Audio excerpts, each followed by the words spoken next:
성경 사도행전 1장 8절에서 11절을 찾겠습니다. 신약 성경 186페이지 사도행전 1장 8절입니다. 오직 성령이 너희에게 임하시면 너희가 권능을 받고 예루살렘과 온 유대와 사마리아와 땅끝까지 이르러 내 증인이 되리라 하시니라. 이 말씀을 마치시고 그들이 보는데 올려져 가시니 구름이 그를 가리어 보이지 않게 하더라. 올라가실 때에 제자들이 자세히 하늘을 쳐다보고 있는데 흰옷 입은 두 사람이 그들 곁에 서서 이르되 갈릴리 사람들아 어찌하여 서서 하늘을 쳐다보느냐. 너희 가운데서 하늘로 올려가신 이 예수는 하늘에 가심을 본 그대로 오시리라 하였느니라. 아멘. 사도행전 1장 8절에서 11절의 말씀을 통해서 약속하신 주님에 대하여 함께 이 시간 은혜 나누기를 원합니다. 우리가 인생을 살아가면서 참 많은 약속들을 합니다. 그리고 약속을 대부분은 지키지만 또 어겨지는 약속들이 굉장히 많습니다. 우리가 기억을 다 못해서 그렇지 하나님하고 약속한 것들도 참 많이 어기고 살기도 하고요.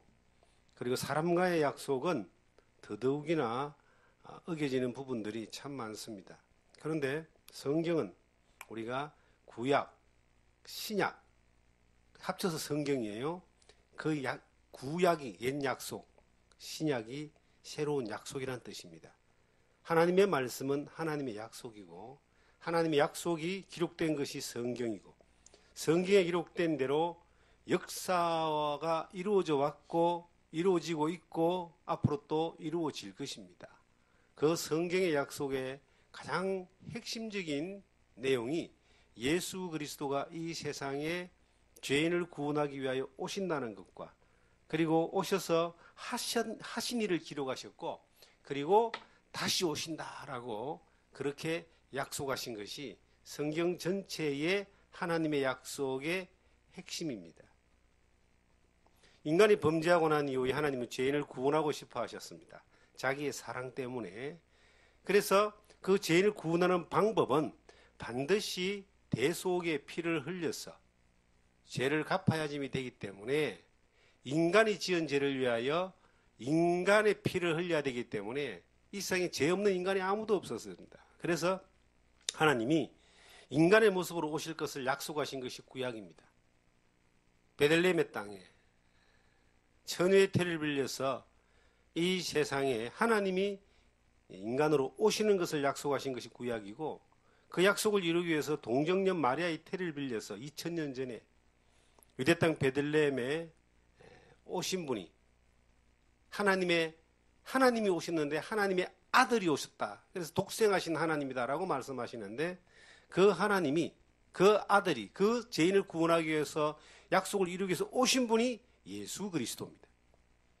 예수 그리스도가 이 세상에 오신 것을 기념하기 위하여 전 세계적으로 대부분의 나라들은 성탄절 혹은 크리스마스라고 하여 12월 25일을 기념일로 잡고 있습니다. 예수님이 12월 25일 날 오셨다. 역사적으로 그것이 정확하게 날짜가 증명되는 것은 아닙니다. 왜냐하면 그날은 예수님 오시고 난 이후에 오랜 세월 동안 전 세계를 지배했던 로마가 1년을 마감하면서 가장 큰 축제를 하는데 태양신의 축제라 그럽니다. 그 축제가 이 로마가 기독교를 받아들이면서 기독교가 국교화되면서 그 축제로 하던 그 습관을 관습을 이제 없앨 수가 없기 때문에 이것을 예수 그리스도의 오신 날로 이렇게 바꾸어서 대신 이교도적인 축제를 밀어내고 예수님이 오신 날로 바꾸어서 가장 큰 기념일로 삼은 것이 크리스마스의 성탄절의 유래입니다. 그 날짜가 정확하게 12월 25일이다 이렇게 말할 수는 없지만 예수님이 이 세상에 하나님의 약속대로 동정녀 마리아의 태를 빌려서 유대 땅 베들레헴에 오신 것만큼은 역사적으로 또한 사실적으로 증명이 되고 증거가 되고 우리가 그 오시고 십자가에 죽으시고 부활하신 것을 통하여 믿음으로 그를 믿음으로 우리가 죄사함 받고 구원받고 하나님의 자녀되고 천국의 소망을 두고 살아가는 그러한 믿음의 백성이 되었습니다. 성경에 수없이 많은 약속들이 있습니다. 예수님이 오시고 다시 오시는 것에 대한 약속은 가장 큰, 가장 중요한 약속입니다. 성경에 어떤 학자가 조사를 해보니까 예수님에 대하여 예언되어 있는 내용이 구체적으로 중복되는 것 말고 구체적으로 333가지가 이렇게 되어 있다는 겁니다.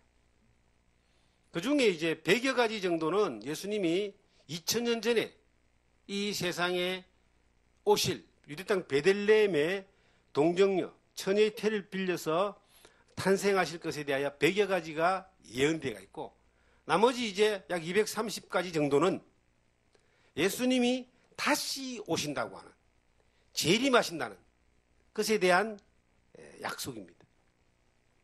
예수님이 이 세상에 오신 것은 역사가 증거하고 또한 많은 사람들이 그것을 믿거나 인정하거나 알고 있습니다. 그런데 예수를 믿는 많은 사람들이 성경에 기록되어 있는 하나님의 약속 가운데 예수님이 다시 오신다라고 하는 것에 대한 약속, 그 약속에 대하여 살아가면서 정말 간절히 기다리고 기대하고 바라봐야 되는데 이 세상에 사는 많은 예수 믿는 사람들이 하나님의 약속을 믿는 사람들이 그 중요한 약속에 대해서 너무 가볍게 여기고 또한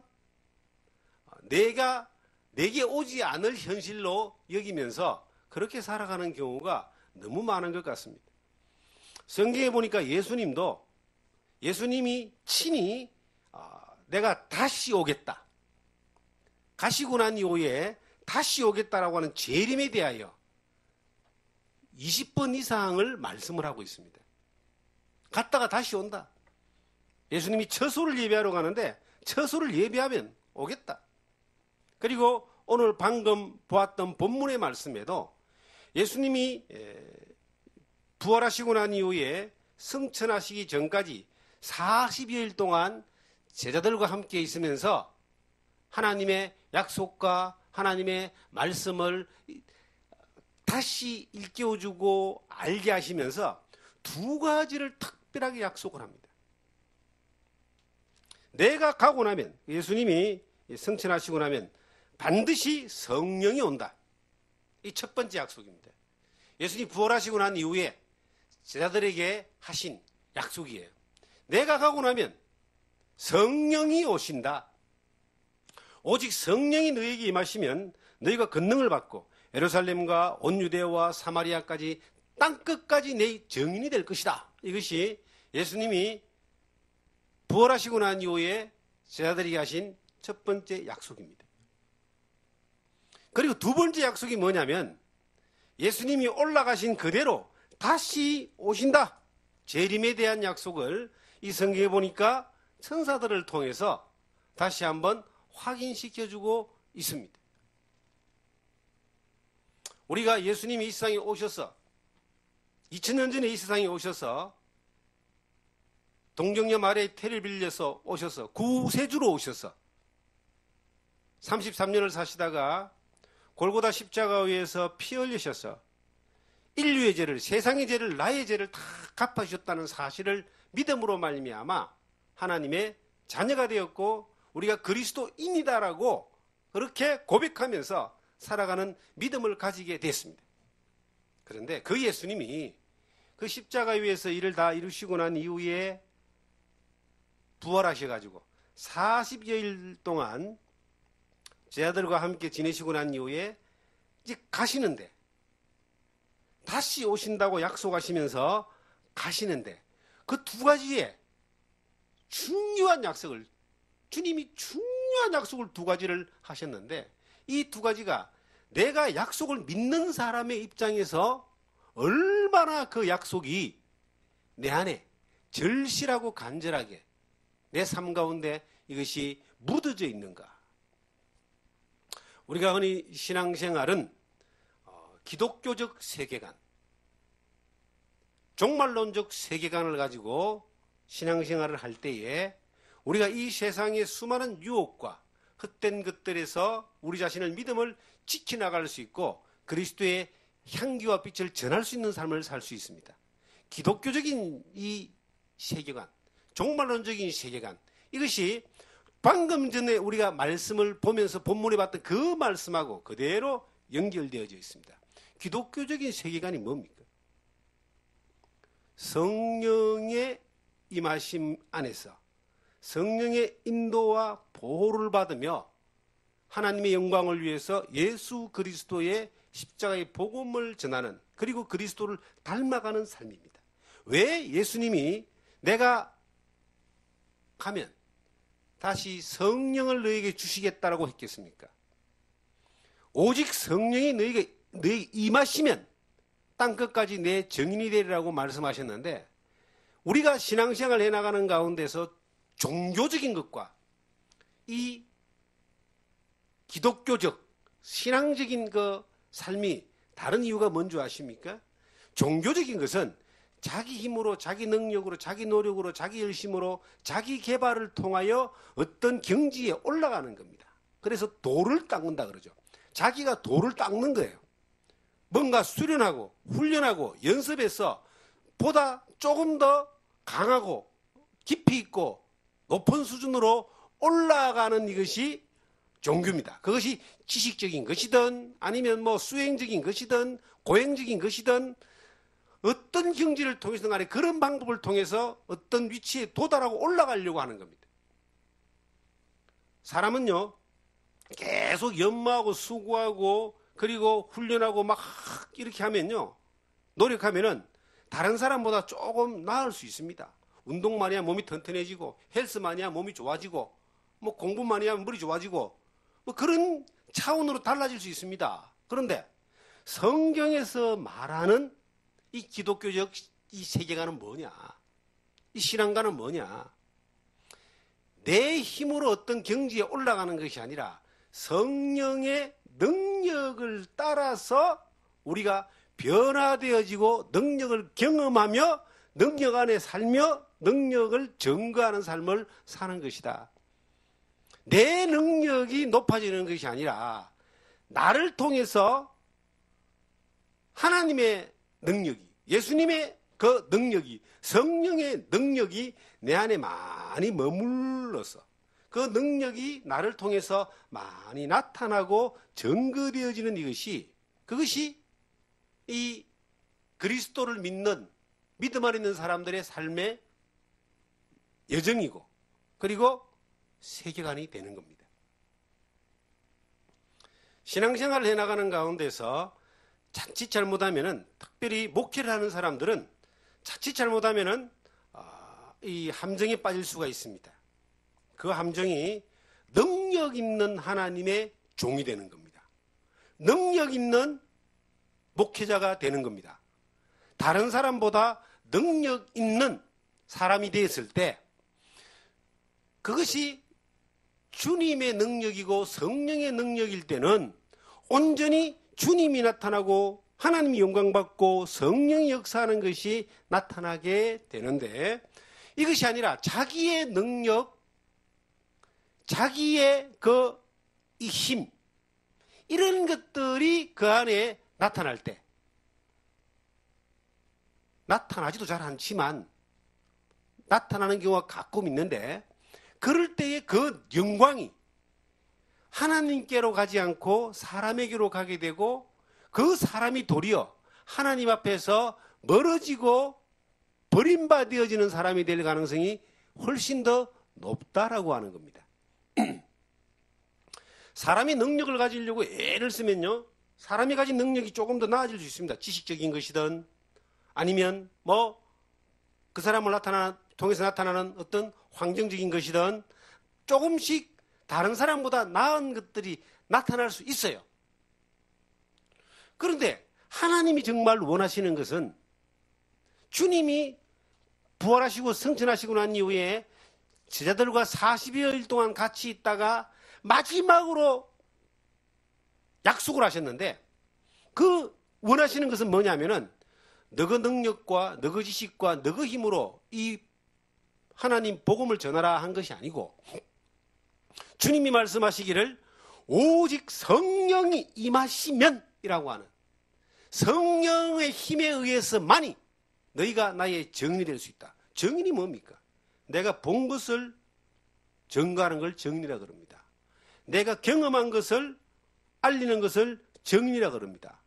이 사람들이, 이 제자들이 어떻게 해야 하나님의 나라의 복음이 땅끝까지 전해지느냐? 너그 능력 말고 성령이 임하면 성령의 능력으로 성령에 의해서 이것이 예루살렘 너희가 선 이곳에서부터 시작해서 사마리아 온 유대와 사마리아와 땅끝까지 이르러 나의 증인이 될 것이다. 전 세대를 통하여 진정한 복음의 역사는 성령의 역사입니다. 성령의 역사가 아닌 복음의 역사는 다 가짜입니다. 그건 종교의 역사고 그것은 잘못된 역사, 하나님의 역사라고 말할 수 없습니다.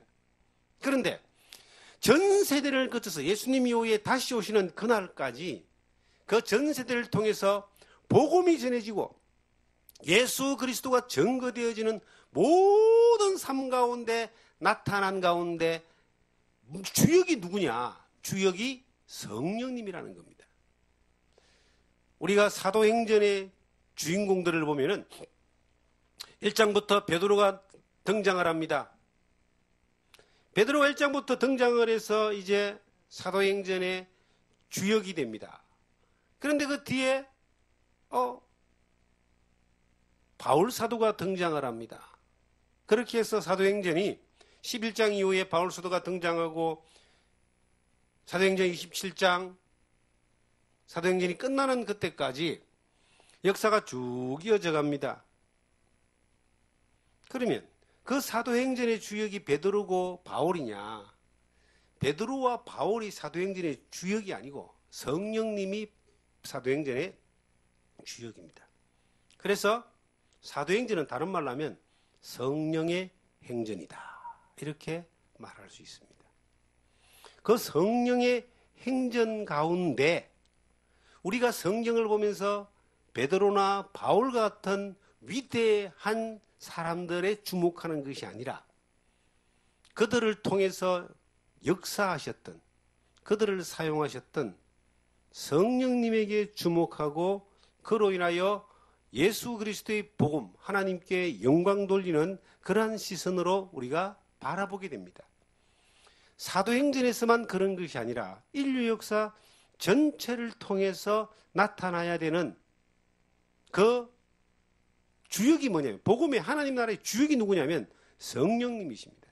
실질적으로 그 예수님이 말씀하셨던 그대로 사도행전 2장의 오순절에 성령이 임했습니다. 그 다음에 사마리아에 성령이 임했습니다. 고넬료의 집에 성령이 임했습니다. 요한의 제자들에게 성령이 임했습니다. 4번 성경의 사도행전에 성령이 강하게 임한 사건이 나옵니다. 성경에 기록된 그대로 유다와 예루살렘과 유대와 사마리아와 땅끝까지 이르는 데까지 성령이 복음이 전해지는 곳마다 임하는 역사가 나타났습니다. 우리가 예수를 믿습니다. 우리는 예수를 믿을 때 그러면 성령이 어떻게 임하느냐? 우리에게도 예수를 믿을 때 성령으로 아니하고는 예수를 주시라 할 수 없다라고 고린도전서 12장 3절에 기록하고 있고 로마서 8장을 보시면 지난 주간에도 로마서 8장의 말씀을 한번 확인해 봤는데 너무나 중요한 말씀이니까 다시 한 번 더 확인하고 이 말씀들을 여러분들이 꼭 외워두시면 참 좋겠다는 생각이 들어요. 로마서 8장을 보시면 여기를 잡으시고 로마서 8장 9절입니다.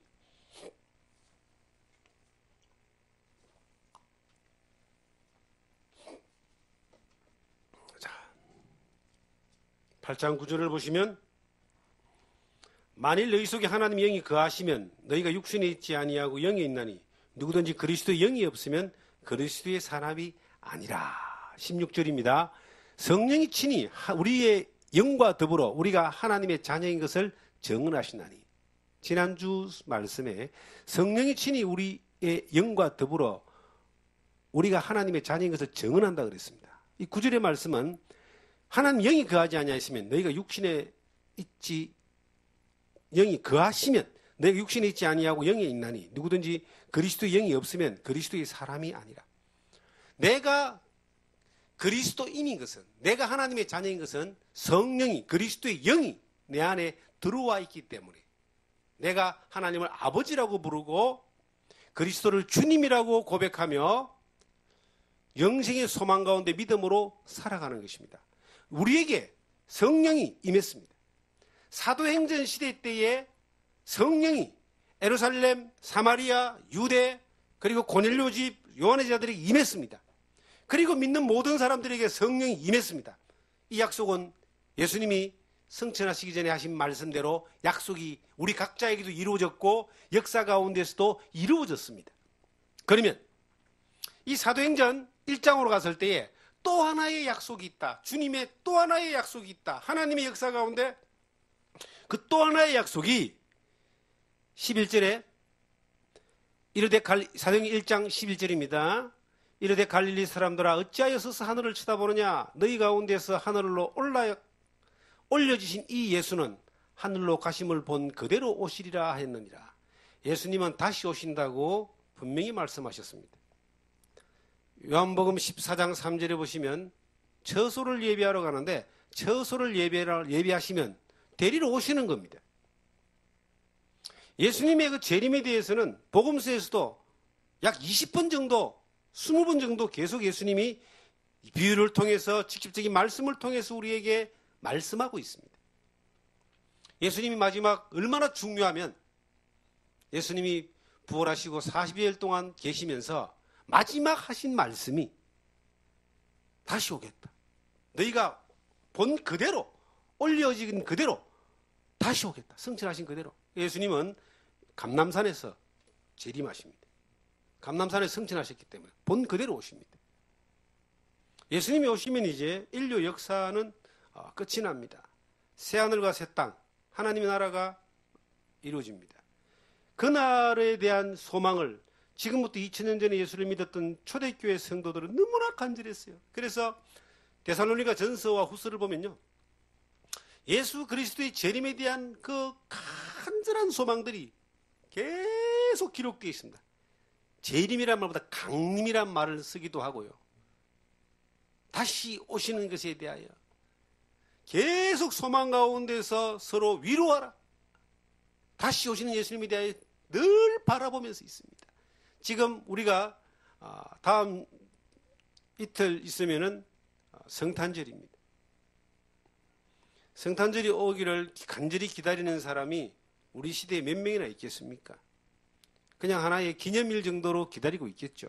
그런데 2000년 전에 예수 그리스도가 다시 오시기를 간절히 기다렸던 사람들이 있습니다.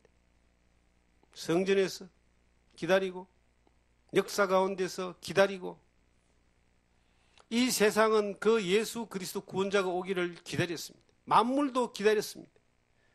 그 예수님이 오셔서 이미 하나님의 뜻을 이루시고 다시 오시겠다고 약속하시며 가셨습니다. 그런데 그 예수님이 다시 오시겠다라고 약속하신 그 예수님이 지금 오실 날이 얼마 안 남은 거예요. 얼마나 남았을까요? 저도 잘 모릅니다. 분명한 것은 주님이 오시지 않으면 우리가 가게 돼가 있습니다. 주님이 오시는 확률이 높을지, 내가 갈 확률이 높을지, 내가 갈 확률이 높겠죠. 제가 40여 년 전에 예수님을 처음 믿을 때에 그 예수 그리스도가 다시 오심에 대한 간절한 소망이 있었습니다. 그리고 정말 그 소망이 멀지 않은 시대에 이루어질 줄 알았는데 벌써 38년, 39년이 지금 흘러가고 있습니다. 예수님이 오시겠다 약속한 것을 믿는 믿음의 시선이 그 옛날보다 38년 전보다 더 가까워졌는데 내가 예수님 앞에 가는 시간이 더 가까워졌잖아요. 그런데 내 마음의 소망은 더 멀어져 있는 걸 느낍니다. 왜 그럴까요? 주님의 약속에 대한 간절함이 우리 가운데 그만큼 떨어져 있지 않나. 며칠 전에 CTS라고 하는 그 기독교 방송국 가족의 밤에 초대를 받아가지고 갔습니다.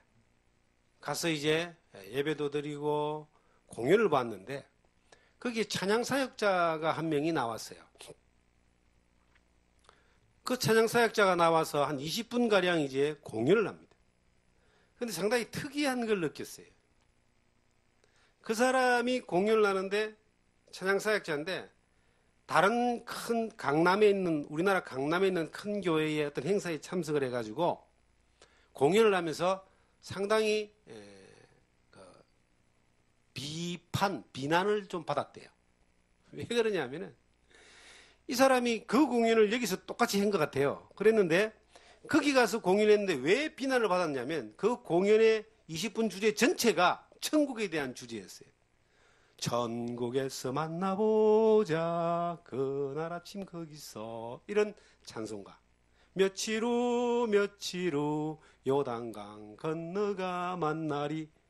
주로 장례식 때에 부르는 찬송가를 이제 분이 그 강남의 큰 교회 가서 행사 가서 부르고 좀 그 비판을 받았어요. 소위 말하는 욕을 얻어먹은 겁니다.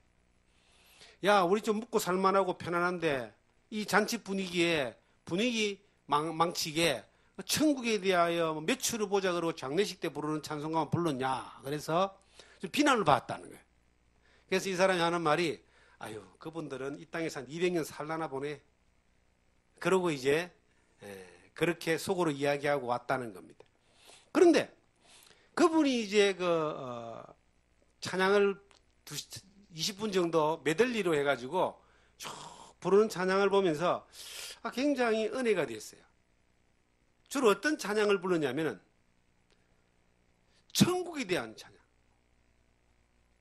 죄 많은 이 세상은 내 집안이요. 우리 어릴 때 불렀던, 젊을 때 불렀던 그러한 복음성가. 소망에 대한 내용, 천국에 대한 내용.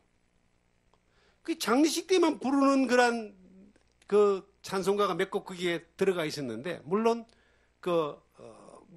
이 신디사이즈를 치면서 즐거운 메들리로 불렀지만 천국에 대한 내용을 쭉 공연을 보면서 참 그 옛날 30년 전, 40년 전에는 가장 큰 마음의 기쁨을 주고 소망을 주고 정말 가슴 절리는 설렘을 줬던 찬송가들이 천국에 대한 찬송가였거든요. 하늘 가는 밝은 길을 부를 때에 그날이 곧 내 앞에 있는 것 같고 잠시 세상에 내가 살면서를 부를 때에 정말 내가 이 땅에 사는 것이 잠깐 끝나고 영원한 날을 준비하는 같은 그런 설레는 마음들로 저도 그 찬양을 많이 불렀고 많은 사람들이 불렀는데 요즘은 그런 찬양을 별로 부르질 않습니다. 요즘 세대들은요 그 찬양을 모른다는 거예요. 아예 안 부른다는 거예요. 교회를 가면 찬송가도 안 가지고 갑니다. 복음성가 부르고 요즘 나오는 그러한 음악을 많이 사용하는 그분이 하는 말이 이런 이야기를 하더라고요. 자기가 어디 가서 이제 젊은이 행사에 가서 하늘 가는 밝은 길이 그 찬양가를 부르니까 어떤 젊은이들이 와서 이거 새로 나온 신곡이냐고 물어보더라는 겁니다. 그 정도로 안 부른다는 거예요. 그런 이야기를 들으면서 저를 돌아봤습니다.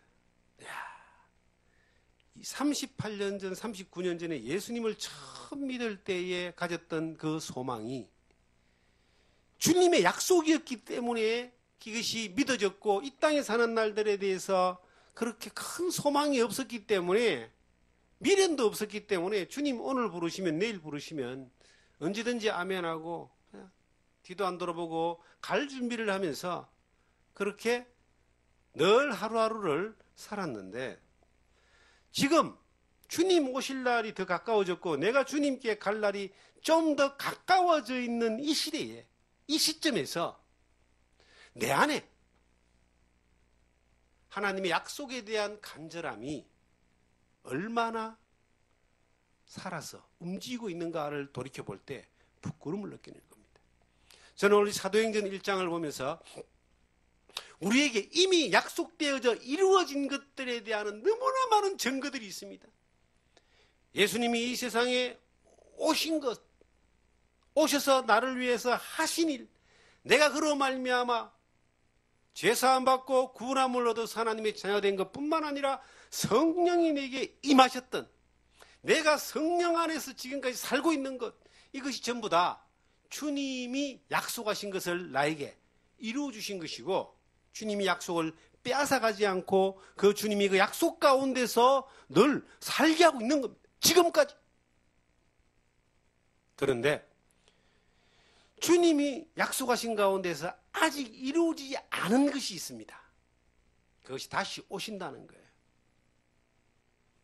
다시 오심에 대한 여러 증거들을 계속 보여주고 있습니다. 성경에 너희가 이 천지 만물 가운데서 하나님의 살아계심에 대한 충분한 역사를 우리 늘 경험하고 삽니다. 우리의 시선은 저 떨어지는 낙엽을 통해서도, 부는 바람을 통해서도, 아니면 하늘에서 내리는 그 눈송이를 통해서도 창조주 하나님의 손길을 우리는 경험하게 되고, 그로 인하여 감사하게 되고 찬양하게 됩니다.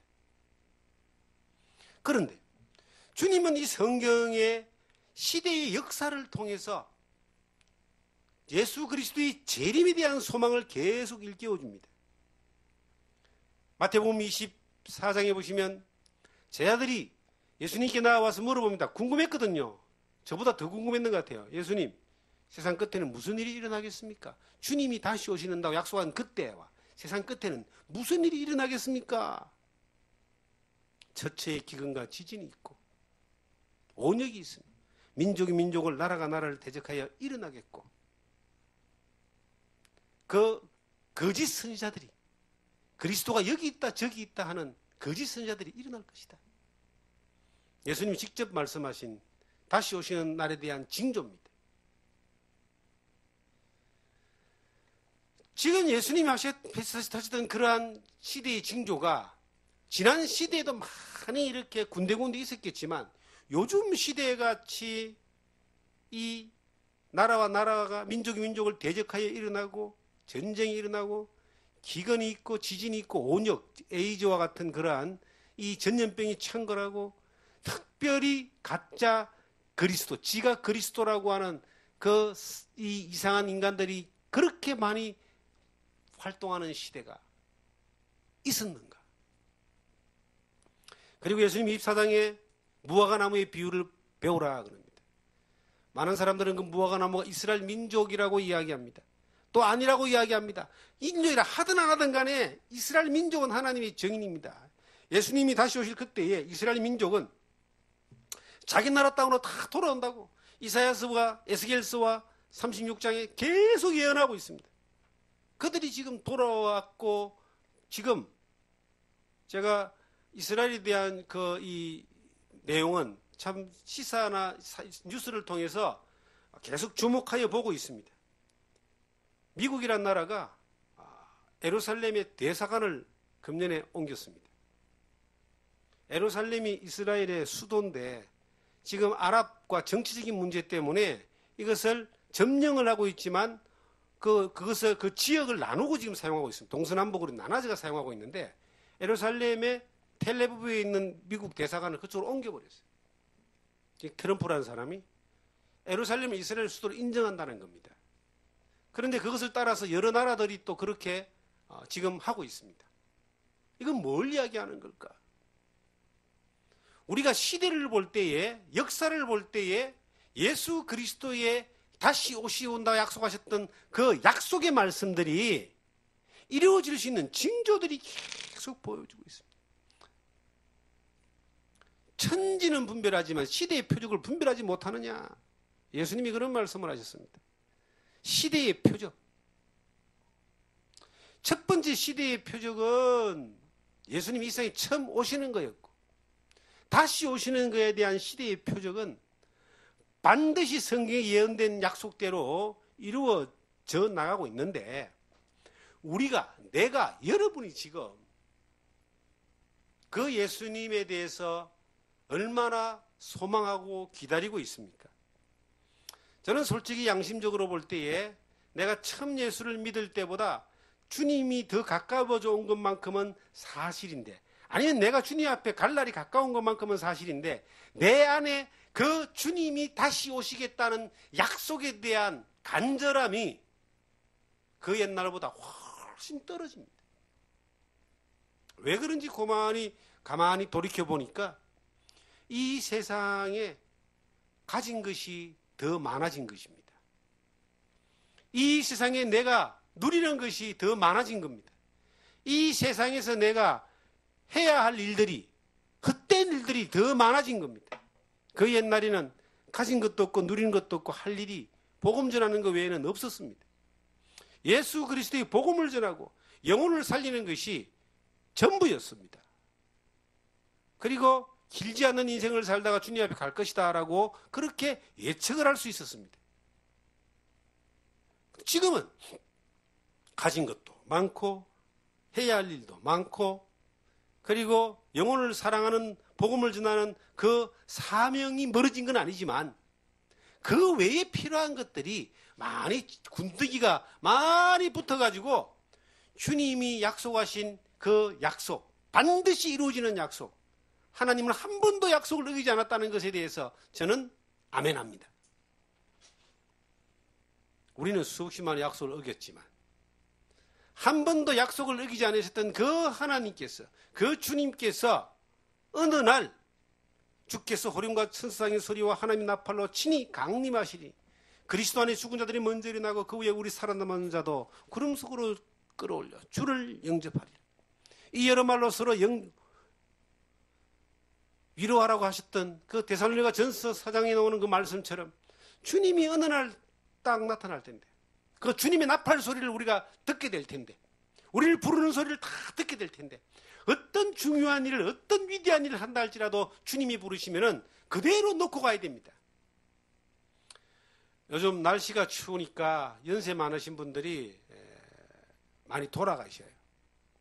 그래서 조문을 하러 지난주도 갔다 왔고요. 또 계속 그런 소식을 이번 주도 바쁜 일이 있어서 못 갔지만 조의금을 보냈습니다. 연세가 많은 분들도 가시지만 젊은 사람들도 또 여러 가지 어떤 이유로 이 세상을 떠나는 사람들을 보게 됩니다. 지난주에는 우리가 안타까운 소식을 들었잖아요. 수능을 끝내고 고등학교 3학년 아이들이 10명이 이제 강릉의 펜션에 현장 학습이죠. 놀러를 갔는데 자고 일어났는데 3명이 죽어버렸습니다. 일산화탄소 중독으로. 지금도 여러 명은 사경에 헤매고 있습니다. 정말 부모들은 가슴이 찢어질 거예요. 피워보지 못하는 아이들이 어떻게 갈 줄 알았겠습니까? 그런 죽음들을 보면 마음이 참 아픕니다. 누구든지 관계없이 하나님이 부르시면 다 가야 됩니다. 그런데 한 사람 한 사람 이렇게 부르는 것이 아니라 인류 역사 전체의 시간표가 정지되는 그날이 우리 가운데 옵니다. 주님이 오시는 그날.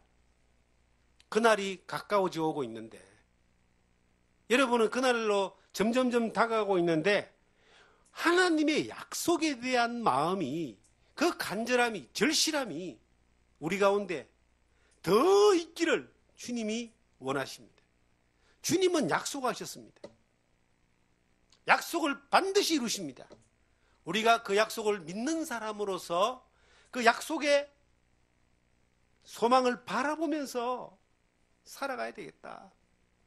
저는 이곳에 와서 이제 긴 시간을 두고 복음을 전하는 일들을 하게 될 겁니다. 도시처럼 이 동네 이 주변에 있는 사람들에게 하나님 말씀을 전하고 복음을 전할 때 단발적으로 사람을 만나서 복음을 전한다라고 하는 그러한 환경이 아니라 삶 가운데서, 생활 가운데서 예수 그리스도의 향기를 나타내고 복음을 전하고 그리스도를 닮아가면서 그 그리스도의 복음을 전하는 그러한 삶을 살아야 되는 그런 환경 가운데 와 있습니다. 이곳이 주님이 보낸 선교지고 이곳이 전도지고 이곳이 주님이 우리 가운데 허락한 사역지인데 이곳에서 살아가는 목적이 사역을 위한 것이 아니라 하나님의 영광을 위해서, 이곳에 살아가는 목적이 성령이 이미 임한 사람으로서, 성령의 이끌림을 받는 사람으로서 정말 주님을 맞이할 준비를 하는 그 자리에서 흐트러지지 않는 모습으로 살기를 주님은 우리 가운데 원하고 계십니다. 늘 깨어있으라 그럽니다. 이 깨어있으라 말은 주님 올 그 날을 늘 기다리면서 소망 가운데 살아라 하는 말하고 똑같은 말입니다. 저는 주님께서 우리 가운데 여러 가지를 약속해 주신 것을 믿습니다. 이미 믿고 있는 게 있습니다.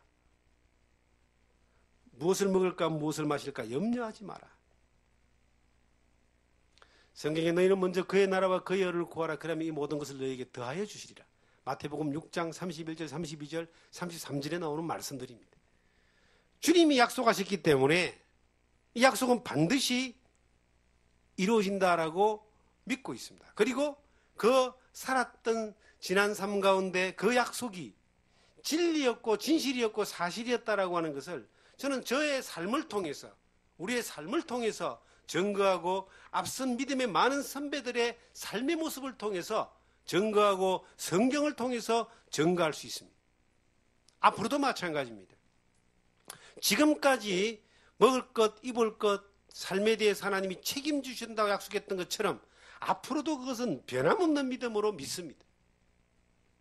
그렇게 살아보면 그렇게 약속하신 주님이 정말 그렇게 약속하신 대로 이루어주셨다라고 하는 것을 우리는 경험하게 되고 증거할 수 있고 증언할 수 있을 겁니다. 그리고 주님은 세상 끝날까지 우리와 함께 한다 그랬고요. 우리를 보호한다 그랬고 지켜주신다 그랬고 진리 가운데로 인도하신다고 그렇게 약속하고 있습니다. 진리 가운데로 인도하신다. 성경 요한복음 16장을 찾겠습니다. 요한복음 16장을 보시면 정말 마음에 힘이 되고 기쁨이 되는 말씀이 약속이 있습니다. 13절입니다.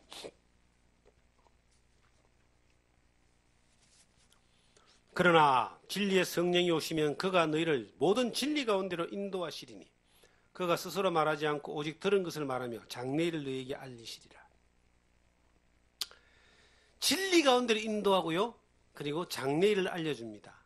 뭐 장래일을 알려준다 그래가지고 이걸 가지고 이제 이 비슷한 말씀들을 엮어서 자기가 장래일을 알려주는 뭐 점쟁이 비슷한 예언을 하는 사람들이 있습니다. 뭐 그들은 그들의 뭐 나름대로의 믿음대로 그렇게 가겠죠. 그런데 제가 이 성경을 통해서 보는 장래를 알려주는 것은 각 개인을 점치는 같은 이런 말씀이 아니고 하나님이 약속하신 약속입니다. 영원한 천국까지의 하나님의 약속입니다. 그 모든 장래를 하나님이 책임져 주시고 인도하시고 약속하신 그대로 이끌어 주신다는 뜻입니다. 염려할 게 뭐 있습니까? 영생이 보장되어 있는데 염려할 게 뭐 있습니까? 요한복음 14장에 처소를 예배하러 가신 그 주님이 예배하러 오시면 우리를 데리러 오는데 염려할 게 뭐 있습니까? 우리가 이 혼탁한 세상에, 이 복잡한 세상에, 이 비진리가 난무하고 이단 사이비가 판을 치는 이 세상에, 이 종교 사기꾼들, 권력자들이 많은 사람을 미혹하는 그러한 세상에 주님이, 성령이 우리를 진리 가운데로 인도하신다고 약속하셨습니다. 진리 가운데로 인도받을 수 있는 자리에 머물게 하신 것이 얼마나 감사한지 모릅니다. 이 세상에 수없이 많은 거짓 진리와 악한 세력들이 팔을 치고는 있대도 늘 주님이 약속하신 그대로 성령의 인도를 받으면서 진리 가운데로 인도를 받는 거예요.